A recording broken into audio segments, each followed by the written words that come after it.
Hello guys, welcome to We Learning classes. तो चलिए start करते हैं। Next topic, magnetic field at a point on the axis of current carrying coil और loop. कि magnetic field find करना है at a point, एक point पे। और पॉइंट कहाँ पर होगा? On the axis of, axis पे होगा। किसकी एक्सिस पे होगा? Current carrying coil. कोई करंट कैरिंग कॉइल है या लूप है या रिंग है। करंट कैरिंग कॉइल ही बोल सकते हैं, लूप बोल सकते हैं और रिंग बोल सकते हैं। उसकी एक्सिस पे कोई पॉइंट पी है जहाँ पर हमें मैग्नेटिक फील्ड फाइंड करना है। तो सबसे पहले हम क्या करेंगे? लेट अस कंसीडर एक करंट कैरिंग सर्कुलर कॉइल। सबसे पहले हम क्या करेंगे? एक करंट कैरिंग कॉइल लेंगे सर्कुलर, जिसकी रेडियस यहाँ पर ए है और उसका सेंटर यहाँ पर क्या है? ओ है। तो करंट कैरिंग कॉइल ली जिसकी रेडियस ए है, सेंटर क्या है उसका? ओ है। तो हमें कैलकुलेट करनी है magnetic field. We have to calculate magnetic field. तो हमें क्या कैलकुलेट करना है? मैग्नेटिक फील्ड कैलकुलेट करना है एट ए पॉइंट पी, किसी पॉइंट पी पे। और पॉइंट पी कहाँ पे होगा? On the axis of current carrying coil. और पी पॉइंट कहाँ पर होगा? On the axis of current carrying coil पे होगा। तो हमें वहाँ पर पी पॉइंट पे क्या फाइंड करना है? मैग्नेटिक फील्ड फाइंड करना है। तो सबसे पहले हम क्या करेंगे? यहाँ पर एक करंट कैरिंग कॉइल बनाएंगे। तो हमने यहाँ पे बना दी सबसे पहले करंट कैरिंग कॉइल। मान लेते हैं कोई करंट कैरिंग कॉइल है। ये क्या? कोई करंट कैरिंग कॉइल है जिसकी रेडियस ए है, जिसकी रेडियस क्या है? ए है। और जिसका सेंटर क्या है? ओ है। और उसकी एक्सिस ये है। जो लाइन सेंटर से पास करेगी, जो लाइन सेंटर से पास करेगी उसे क्या बोल देंगे? हम एक्सिस बोल देंगे। ये क्या है? इस सर्कुलर रिंग की एक्सिस है। इस एक्सिस पे कोई पॉइंट पी है जहाँ पर हमें क्या फाइंड करना है? मैग्नेटिक फील्ड फाइंड करना, पूरी सर्कुलर रिंग की वजह से फाइंड करना है। तो हम यहाँ पर क्या मान लेंगे? यहाँ पे करंट कैरिंग कॉइल है, इसमें जो करंट फ्लो कर रहा है, मान लो करंट इसमें फ्लो कर रहा है एंटी क्लॉकवाइज डायरेक्शन में। करंट किस में फ्लो कर रहा है? एंटी क्लॉकवाइज डायरेक्शन में। और जब करंट एंटी क्लॉकवाइज डायरेक्शन में फ्लो करता है, करंट फ्लो करता है एंटी क्लॉकवाइज डायरेक्शन में, तो मैग्नेटिक फील्ड क्या होता है? मैग्नेटिक फील्ड उस प्लेन के परपेंडिकुलर होता है। मैग्नेटिक फील्ड किससे, किसके परपेंडिकुलर? प्लेन के परपेंडिकुलर होता है। उसे किससे रिप्रेजेंट करता है? थंब से रिप्रेजेंट करता है, थंब ऑफ राइट हैंड से। तो यहाँ पे करंट फ्लो कर रहा है एंटी क्लॉकवाइज में, और जिस प्लेन में कॉइल रखी है तो मैग्नेटिक फील्ड किससे रिप्रेजेंट होगा? थंब से रिप्रेजेंट होगा। और थंब इस प्लेन के क्या होगा? परपेंडिकुलर होगा। तो वहाँ पे हम यहाँ पे क्या करेंगे? हम इस पूरी सर्कुलर रिंग को मान लेते हैं कि ये n एलिमेंट्स से बनी हुई है, कि इसमें छोटे छोटे एलिमेंट्स हैं। अगर सारे छोटे छोटे n एलिमेंट्स को ऐड कर देंगे तो इसकी पूरी लेंथ आ जाएगी। तो सबसे पहले हम क्या करते हैं? इसकी थोड़ी सी लेंथ कट कर लेते हैं। हमने इसकी थोड़ी सी लेंथ या एलिमेंट कट कर लिया, जिसे हम यहाँ पे क्या लिख रहे हैं? DL लिख रहे हैं, कि हमने थोड़ी सी लेंथ कट कर ली। और साथ में इसको आई लगा देंगे तो क्या बन जाएगा? करंट एलिमेंट बन जाएगा, कि करंट एलिमेंट आइडियल है। उसकी वजह से क्या करते हैं? मैग्नेटिक फील्ड निकाल लेते हैं एट पॉइंट पी पे। तो सबसे पहले स्मॉल करंट एलिमेंट की वजह से मैग्नेटिक फील्ड फाइंड करेंगे कहाँ पर? पी पॉइंट पे। अब हमने यहाँ पे ओ पी पॉइंट कहाँ पे लिया? एक्सिस पे लिया। तो पी से लेकर ओ का जो डिस्टेंस हम यहाँ पे एक्स मान रहे हैं, कि ओ पी यहाँ पर क्या है? एक्स है। तो सबसे पहले हमने यहाँ पे क्या किया? इसको मैं ए मान रहा हूँ यहाँ पे।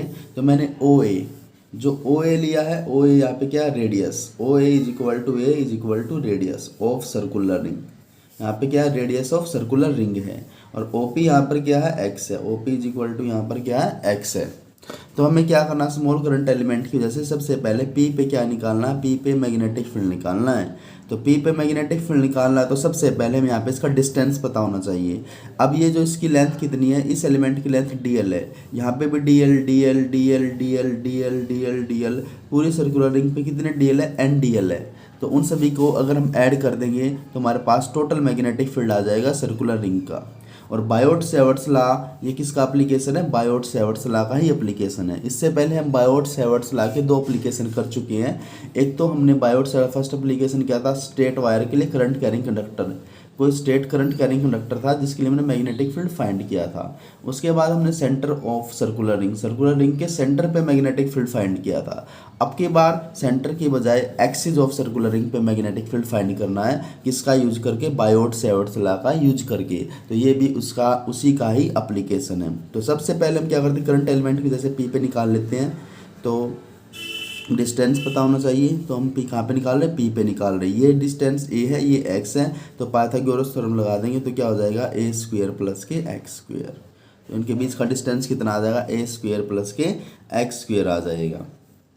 अब क्या करेंगे, यहाँ पे स्मॉल करंट एलिमेंट है तो मैग्नेटिक फील्ड भी क्या होगा, स्मॉल मैग्नेटिक फील्ड होगा। स्मॉल मैग्नेटिक फील्ड हमने क्या मान लिया यहाँ पर, डीबी मान लिया। स्मॉल मैग्नेटिक फील्ड हमने क्या मान लिया यहाँ पर, डीबी। अगर यहाँ पे डीबी है तो इसको हम यहाँ पे क्या करेंगे, इसके दो कंपोनेंट करेंगे यहाँ पर, एक कंपोनेंट हॉरिजॉन्टल कंपोनेंट, एक कंपोनेंट कौन सा, वर्टिकल कंपोनेंट। तो हम यहाँ पे इसके दो कंपोनेंट करेंगे, एक हॉरिजॉन्टल कंपोनेंट, एक कौन सा कंपोनेंट करेंगे, वर्टिकल कंपोनेंट करेंगे। अब यहाँ पे बताया था कि मैग्नेटिक फील्ड, ये कॉइल को ऐसे रख रखा है, कॉइल को कैसे रख रखा है, ऐसे रख रखा है। अब कॉइल को जब ऐसे रख रखा है तो जिस भी प्लेन में कॉइल है, कॉइल के जिस भी अगर करंट यहाँ पे क्या है, इसमें एंटी क्लॉकवाइज है करंट, जो भी कॉइल हमने इस प्लेन में रख रखी है, इस प्लेन में रख रखी है, उसमें करंट क्या है, एंटी क्लॉकवाइज है। अगर करंट इसमें एंटी क्लॉकवाइज है तो मैग्नेटिक फील्ड क्या होगा, थंब से रिप्रेजेंट करते हैं और इस प्लेन के परपेंडिकुलर होगा, ऐसे ऐसे इस प्लेन के परपेंडिकुलर और आउटवर्ड होगा। एंटी क्लॉकवाइज में क्या होता है, आउटवर्ड होता है। तो मैग्नेटिक फील्ड की डायरेक्शन लेंगे, यहाँ पर हमें क्या बनाना है, यहाँ पे मैग्नेटिक फील्ड को कॉइल के परपेंडिकुलर दिखाना है। तो यहाँ पे इसके जो दो कंपोनेंट करेंगे, तो यहाँ पे क्या ले लेंगे, इसका परपेंडिकुलर कंपोनेंट। यहाँ पे हम इसका क्या ले लेंगे, परपेंडिकुलर कंपोनेंट या वर्टिकल कंपोनेंट ले लेंगे। और यहाँ पे कौन सा ले लेंगे, हॉरिजॉन्टल कंपोनेंट। तो यहाँ पे हमने क्या ले लिया, हॉरिजॉन्टल कंपोनेंट ले लिया, क्योंकि मैग्नेटिक फील्ड क्या दिखाना था, प्लेन के परपेंडिकुलर। तो परपेंडिकुलर कंपोनेंट कौन सा होगा, डीबी साइन थीटा होगा। तो उसको हमने यहाँ पे ले लिया इस कंपोनेंट पे, और यहाँ पे हमने क्या ले लिया, इसका डीबी कोस थीटा। तो उधर डीबी साइन थीटा हो जाएगा और इधर क्या हो जाएगा, डीबी कोस थीटा। तो हमारे पास दो कंपोनेंट आ चुके हैं इसके, डीबी कोस थीटा और डीबी साइन थीटा। अब इसके अपोजिट में, इसका डायमीटर यहाँ से लेकर यहाँ तक इसका डायमीटर है, इसके डायमीट्रिकल अपोजिट में भी एक एलिमेंट मान लेते हैं डीएल। इसकी रेडियस वापस यहाँ से ए हो जाएगी, तो उसकी वजह से भी क्या कर सकते हैं, उसकी वजह से भी हम मैग्नेटिक फील्ड निकाल सकते हैं पी पॉइंट पे, अगर यहाँ पर भी डीएल एलिमेंट है तो उसकी वजह से निकालेंगे। तो डिस्टेंस पता होना चाहिए। ये मान लिया हमने, यहाँ पे डिस्टेंस ये ए है, ये एक्स है, तो ये भी यहाँ पे क्या हो जाएगा, ए स्क्वेयर प्लस के एक्स स्क्वेयर हो जाएगा। अब यहाँ पे करंट एलिमेंट, लेकिन अगर डिस्टेंस दोनों का क्या है, सेम है। यहाँ पे हमने क्या मान लिया, स्टार्टिंग में हमने यहाँ पे डी बी डैश मान लिया, यहाँ पे हमने क्या मान लिया कि डी बी डैश है। ऐसे ही यहाँ पे मैग्नेटिक फील्ड क्या रहेगा, परपेंडिकुलर रहेगा। तो यहाँ पर भी दो कंपोनेंट कर लेते हैं, एक कंपोनेंट ये रहा, एक कंपोनेंट ये रहा। तो हमने इसके दो कंपोनेंट कर लिए। तो यहाँ पर क्या कौन सा कंपोनेंट आएगा, वर्टिकल कंपोनेंट ही आएगा, d B dash sine theta, और यहाँ पे क्या आ जाएगा, d B dash cos theta. तो यहाँ पे क्या आ गया, यहाँ पे भी इसके दो कंपोनेंट आ गए यहाँ पर। लेकिन यहाँ पे क्या है कि जो डीबी है, डीबी का भी डिस्टेंस यही है, डीबी डैश का भी डिस्टेंस है, ये दोनों का डिस्टेंस यहाँ पर क्या है, सेम है। तो इनके कंपोनेंट भी आपस में क्या होंगे, सेम होंगे। तो सबसे पहले हम यहाँ पे बायोट सेवर्ट्स लॉ लगा देते हैं कि बायोट सेवर्ट्स लॉ। तो according to Biot Savart's law, तो बायोट सेवर्ट्स लॉ क्या होता था, स्मॉल मैग्नेटिक फील्ड देगा हमें, वो क्या होता था, म्यू नॉट अपॉन में 4 पाई आइडियल साइन थीटा होता है। थीटा यहाँ पे 90 डिग्री हो जाएगा, अपॉन में डिस्टेंस का स्क्वायर। डिस्टेंस हम यहाँ पे इसको आर मान लेते कि हमने आर डिस्टेंस निकाला है। तो यहाँ पे डिस्टेंस कितना था, इसका डिस्टेंस कितना था, आर स्क्वायर लिख रहा था यहाँ पर, और डिस्टेंस यहाँ पे कितना, रूट ए स्क्वायर प्लस के एक्स स्क्वायर। तो हम आर स्क्वायर की यहाँ पे इसका डिस्टेंस कितना है, यहाँ पे डिस्टेंस पुट कर देंगे, इसका स्क्वायर पुट कर देंगे यहाँ पर। तो यहाँ पर थीटा क्या हो जाएगा, 90 डिग्री हो जाएगा। कब, if radius is small, if अगर ए इस क्या हो जाए, ए अगर यहाँ पर स्मॉल है, तो यहाँ पे क्या हो जाएगा, ए स्मॉल होगा तो ये क्या हो जाएगा, ये वाली अगर यहाँ से गई है तो ये यहाँ से जाएगी, तो ये क्या हो जाएगी, लगभग इसके परपेंडिकुलर हो जाएगी।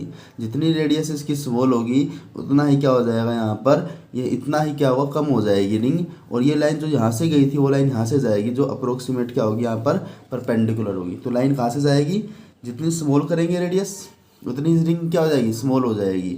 मान लेते इतनी रिंग होगी, तो ये लाइन हमने यहाँ से ड्रा की थी, इस लाइन को अब हम यहाँ से ड्रा करेंगे तो अप्रोक्सीमेट क्या आएगी, यहाँ पर परपेंडिकुलर आएगी। तो यहाँ पे हमने क्या लिखा, तो अगर ए स्मॉल है तो थीटा कितना हो जाएगा, 90 डिग्री हो जाएगा। अब यहाँ पे जो डी इसकी वैल्यू आई है, इसकी वैल्यू यहाँ पे क्या आ जाएगी, d B is equal to mu naught upon में 4 पाई आइडियल साइन 91 हो जाएगा, यहाँ पे रूट से स्क्वायर कैंसिल हो जाएगा, तो यहाँ पे क्या बचेगा ए स्क्वायर प्लस के एक्स स्क्वायर। ऐसे ही यहाँ पे क्या करेंगे अब हम, ऐसे ही अब हम यहाँ पर डी बी डैश निकाल लेते हैं कि डी बी डैश क्या है। तो डी बी डैश निकालेंगे तो डी बी डैश की वैल्यू यहाँ से इधर निकाल लेंगे, डिस्टेंस तो सेम ही है, तो उसके लिए भी क्या आ जाएगा, उसके लिए भी डिस्टेंस सेम है, तो यही वैल्यू आ जाएगी बिल्कुल सेम। तो अगर हम इसके लिए निकालते हैं सिमिलर करके, अगर हम यहाँ पे क्या निकालते हैं डी बी डैश निकालते हैं, तो उसके लिए भी क्या आ जाएगी म्यू नॉट अपॉन में 4 पाई आइडियल अपॉन में ए स्क्वायर प्लस के एक्स स्क्वायर, उसके लिए भी क्या आ जाएगी सेम आ जाएगी यहाँ पर।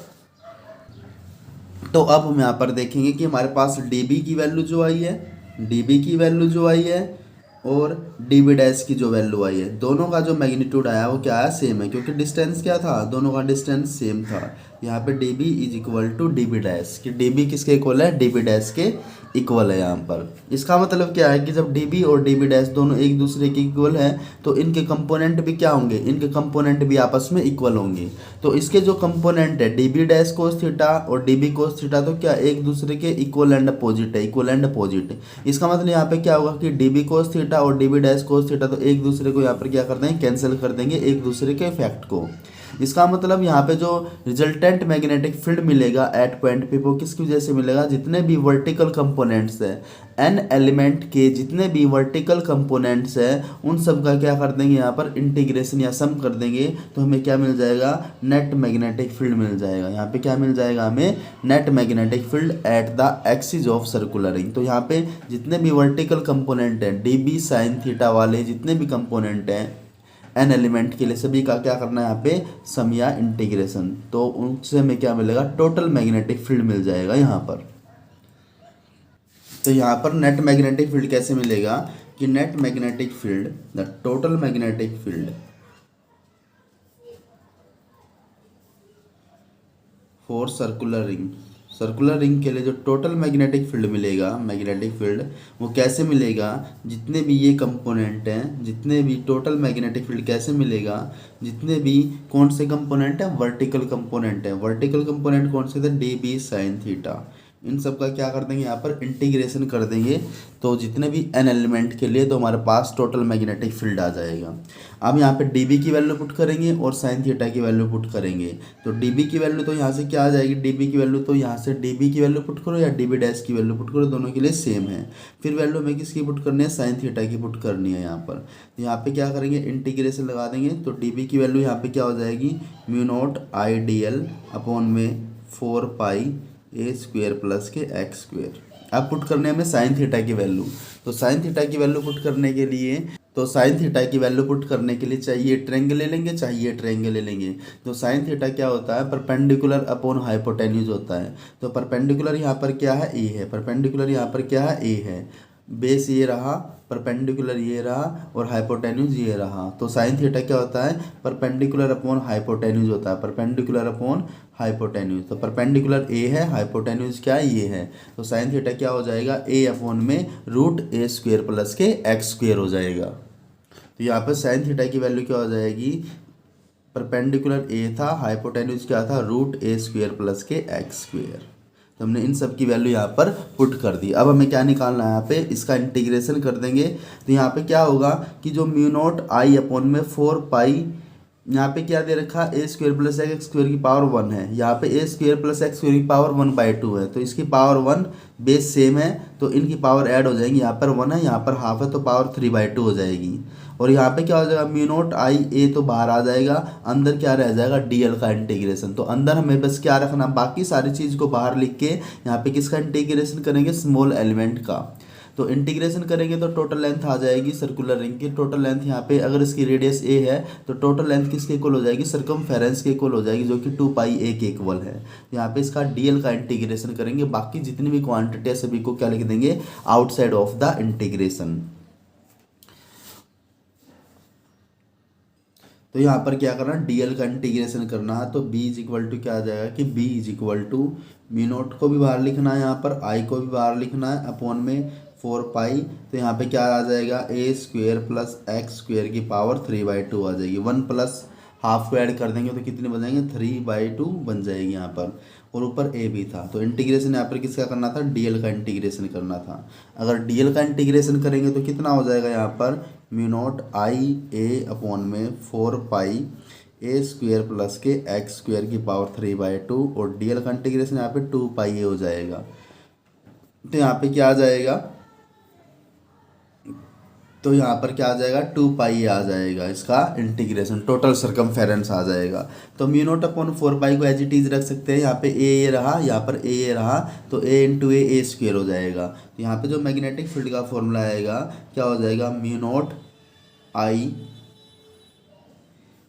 यहाँ पे क्या आ जाएगा 2 पाई ए स्क्वेयर अपॉन में 4 पाई ए स्क्वेयर प्लस एक्स स्क्वेयर की पावर 3/2। तो हमारे पास टोटल मैग्नेटिक फील्ड आ जाएगा at the axis of a circular ring, जिसका फॉर्मूला क्या होगा, ये फॉर्मूला होगा यहाँ पर।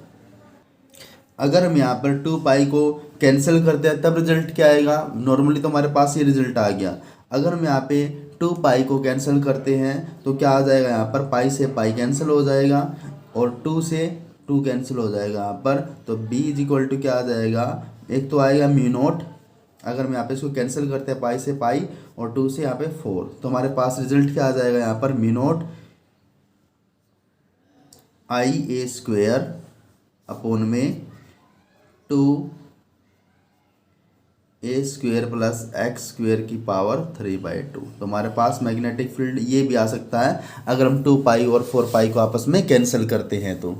और अगर हमें लिखना है फॉर एन सर्कुलर रिंग की एन सर्कुलर रिंग के लिए कितना होगा, तो फॉर एन सर्कुलर रिंग के लिए कितना हो जाएगा, फॉर एन टर्न्स के लिए, टर्न्स लिख सकते हैं कि एन टर्न्स के लिए कितना हो जाएगा, एन टर्न्स के लिए कितना हो जाएगा यहाँ पर मैग्नेटिक फील्ड एन से जो मैग्नेटिक फील्ड आया है उसको एन से मल्टीप्लाई कर देंगे, mu not an I A square by 2 A square plus x square की पावर 3/2। तो हम क्या करेंगे, एन नंबर ऑफ टर्न से इसको वापस मल्टीप्लाई कर देंगे, तो हमारे पास क्या आ जाएगा, यहाँ पर मैग्नेटिक फील्ड आ जाएगा एन टर्न्स के लिए।